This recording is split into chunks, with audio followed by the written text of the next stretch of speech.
Welcome back, Arcadians and gaming nerds. How you all doing, guys? Alex here with another video.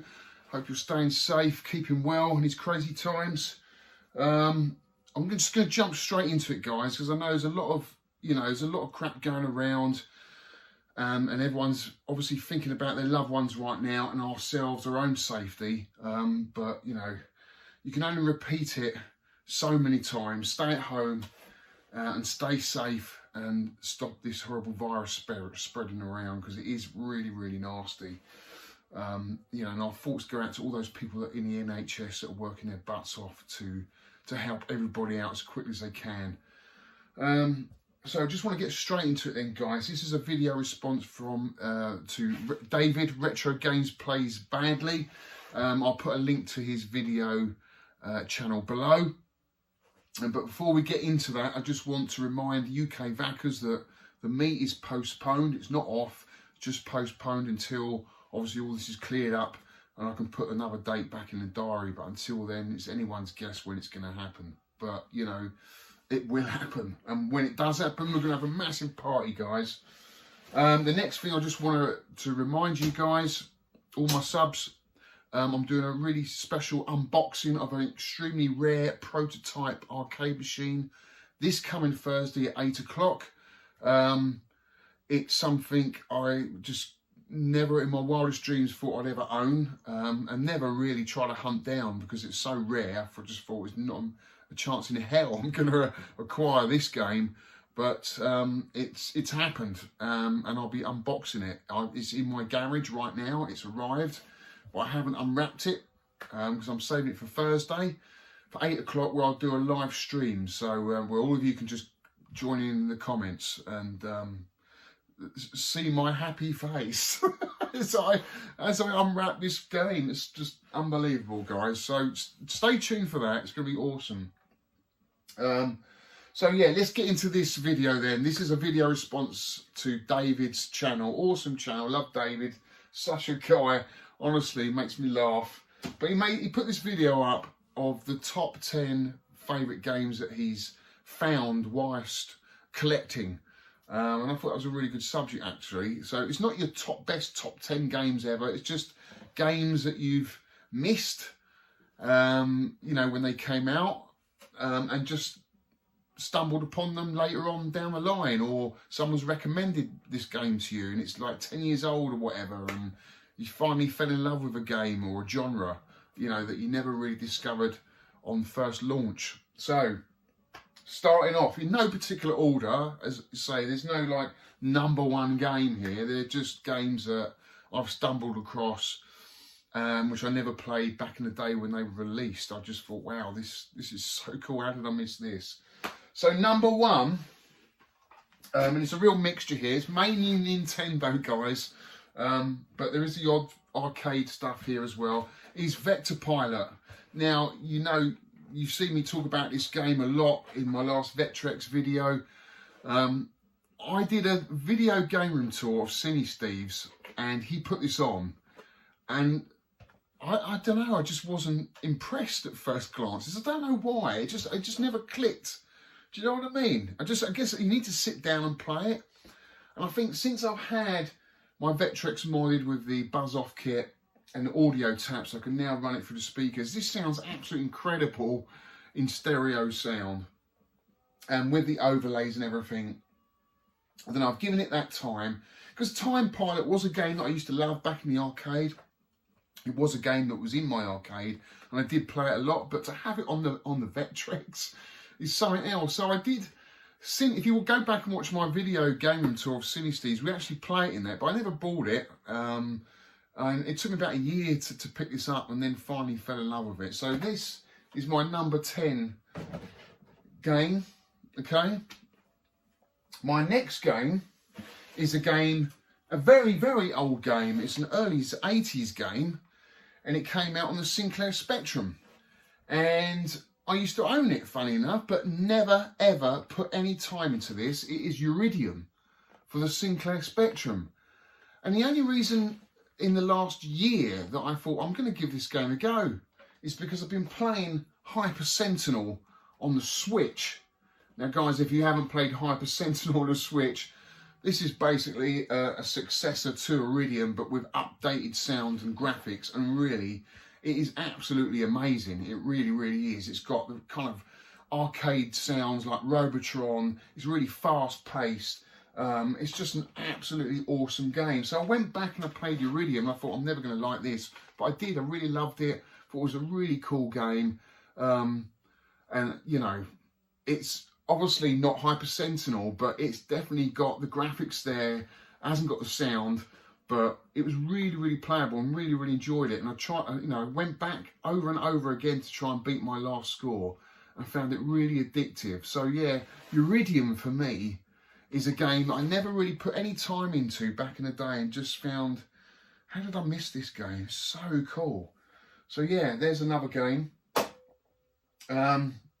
My next game is actually behind the camera, so I'll just have to insert some pictures here. It is Astro Blaster. Now, this game, again, I never played back in the arcade, never heard of it, never saw it. And as you know, I've always had a thing for synthesized speech, because I used to love Berserk, I loved Gorf, and, you know, I am a bit of a sucker for synthesized speech. And when I played this game at the arcade club, which it was only a couple of years ago, I thought, oh my God, this is incredible. You know, it was booming. It's got a lovely 8-inch speaker up there. And if you turn the volume up really high, it just really bellows right through the wooden cabinet. And you don't get that with any other machine. You don't get that with the candy cabs. With the old wooden dedicated cabs, you get the sound bellowing and amplifying through the cabinet. And I don't know, the experience of playing, and everyone comes around and plays Astro Blaster, says, wow, that was a really cool experience that you don't get playing it through MAME. And I know Neil, my good friend Neil, did a streaming of it the other day, and it just was missing the sounds. I just, how can you play that? You know, it's just not the same for me. So yeah, Astro Blaster for me was a game that I've only just got into recently, and obviously now it's in my collection, and I absolutely love it and adore it. And I actually beat my highest score on it, it was last week actually. I beat 40,000, but still never got to Sector 5, so a bit gutted about that. But yeah, really, really cool game. And you can play it on the BBC. I think Richard Broadhurst has done a really cool copy of Astro Blaster onto the BBC Micro with, I think it's got the speech as well, so definitely worth checking that out, guys. My next game I missed back in the day, because I never had a Game Boy Advance, but I loved Super Metroid. It's Metroid Fusion. So I only went back to this about, I think I played this about 3 years ago, and absolutely fell in love with it. And then from there on in, I fell in love with the whole Metroid series all over again, and find it absolutely a fantastic game and a fantastic series. It's that whole feeling of isolation, going through all the levels on your own and just working everything out for yourself. And it's a really eerie game. It's got some fantastic end of level bosses, and I just love the art style. It's just so cool. And look at that box art, guys, just absolutely beautiful. And it's it's a female character as well, which you don't get in many games. I do like that. I'm a big champion for big heroines like Bayonetta and Samus. You know, I do like that. I think they're really, really cool. So yeah, Metroid Fusion was another game I never played back in the day and fell in love with quite recently. My next game is a game that's way out of most people's reach. It's one of the most expensive games on the Super Nintendo. There's no way I'm ever going to buy one. I know Jay Cybersnake 7 has a copy. You lucky git, Jay. It's so cool. It is Rendering Ranger, and this is a fishy face region copy of the Japanese version. So it never came out in America, although it's in America in a box here. This is just a copy, a homebrew made copy of Rendering Ranger onto the US cart and box, and it is a fantastic game. So if you like Contra, if you liked Super Turrican, and you love side-scrolling shooters, you're going to love this, because it mixes it all up. You know, it's got that whole Contra Turrican run and gun feel for it. It just feels fluid. Controls are fantastic. And then all of a sudden you get in the ship, you take off, you're in a side-scrolling horizontal shooter, and man, it doesn't disappoint, and there's no slowdowns. You know, I get sick and tired of people saying the SNES slowed down. not if it's done properly. Not if it's done properly. Give this a go. It is absolutely awesome. If you've got an EverDrive, give it a go. Game I never played back in the day, but had to get this copy. Absolutely love it. Fantastic. Another Super Nintendo game, because you know it is my favourite system. Never had this back in the day, never played it. Saw it reviewed in Super Play magazine. They gave it great scores, but never owned it. You've got to remember, guys, that back then, Super Nintendo games were really, really expensive. It's Space Megaforce. Now, I remember seeing this on the shelf about 91. I was probably about 19. I was a young working man then. And, you know, paying rent. I wasn't living at home. I was paying rent. I was living in London, Victoria. So I had a lot of bills to pay. So Super Nintendo games were really expensive and couldn't really afford them most of the time. So if I ever did have one and I wanted a new one, I'd have to exchange it, you know, trade it in. So at any given time, I probably only had 4 or 5 Super Nintendo games. But always wanted this, but never gave it a go. And then obviously until now, it's obviously a lot more expensive now, but obviously, you know, I've got my own business. I can afford these few luxuries. I was going to buy this and absolutely love this game. Again, no slowdown. It's a lovely, beautiful, vertical shoot 'em up. And it's just a fantastic game. A bit of Mode 7 going on in there as well. Just a beautiful, beautiful vertical shoot 'em up, and absolutely adore it and never get rid of this. Fantastic game, really is. And next up is, oh yes, what we got here? We have, oh, I've missed one. Have I missed one? Axlay, of course, yeah, Axlay. I forgot about Axlay. Axlay again. Actually, I did own this. In fact, I think I rented this back in the day. And obviously didn't put a lot of time in it. Whether it was because I missed, I only had it out for rental for a couple of nights and I had to go back. But really didn't give it enough time back in the day when it came out. But I remember playing it, but never getting as far as I have done in recent years, especially when I did the Super Nintendo Challenge and we played it, and I managed to get to the end of the level and the end of level boss in the whole game, and I was absolutely blown away by this game. Just the music, probably one of the best music soundtracks in any Super Nintendo game. I love the Mode 7, I love the way it swaps from vertical to horizontal. I love the bosses. Yeah, you get a little bit of slowdown with some of them, but you can see they're trying so hard. And guys, they don't disappoint. I mean, you know, that boss there on the front cover looks fantastic when you fight against it. It's very daunting. And, you know, I can imagine back in the day playing this and getting to that level, seeing this boss, you would have been like, oh my God, what do I do? What do I do? You'd panic because it's just so big on the screen. It takes up all this screen. And, you know, it's firing all these fireballs at you. It's just so cool. I just absolutely love this game. And again, I only recently got into this when we did the SNES Challenge, High Score Challenge, and absolutely fell in love with it. I think it is my favourite shoot 'em up of all time. I think it's absolutely fantastic. So next one, number 8, is a game that came out on the N64. I never owned an N64 back in the day, so I never got into this. And it's funny, this version of the game, the N64 version of this game, everyone still raves about today as being the best version. I can't go back to that version because I never had it back in the day, so I've got no nostalgia for it. But I got into the series on the Wii. But for me, this Super Smash Bros. Ultimate, and I know it's not for everyone, but I have absolutely fell in love with this game.